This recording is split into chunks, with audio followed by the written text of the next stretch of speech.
Estimation is the process of finding an approximate value for a number. When doing calculations, it can be used to quickly make an accurate guess of the possible answer. This is usually done by rounding the numbers in the equation. To recap, when you round a number, you adjust it to make it easier to work with, while keeping it close to the original value.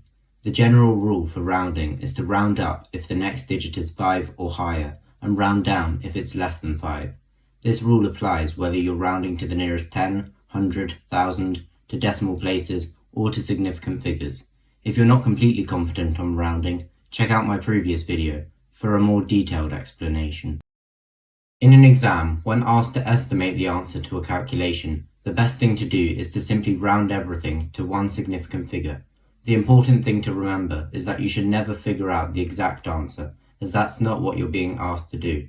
You should be aiming to get an approximate value, and not the actual answer. Here are a few examples of the types of questions you could be asked. If you feel confident, you can press pause and try them on your own. If not, I'll explain how to get the answers now. For the first question, start by rounding each number to one significant figure.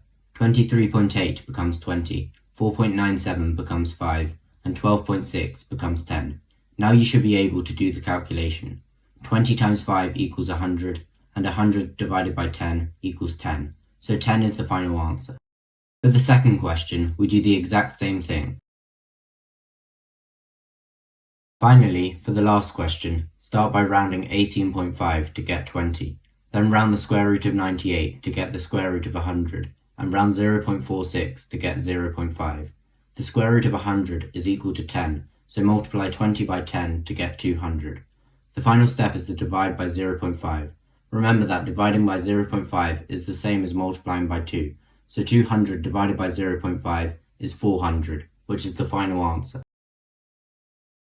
The final thing you need to know at GCSE level when it comes to estimating is estimating square roots. To do this, start by finding the two square numbers that appear above and below the number given. In this case, the square number below 40 is 36, which is 6 squared, and the square number above 40 is 49, which is 7 squared.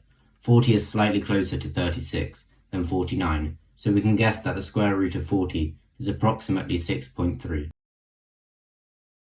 Here are a few for you to try. Press pause and answer all the ones you can. When you're ready, press play to see how many you got right. Here are the answers. If you have any questions, just write them down in the comment section and I'll try to answer them as quickly as possible. Thanks for watching and I'll see you next time.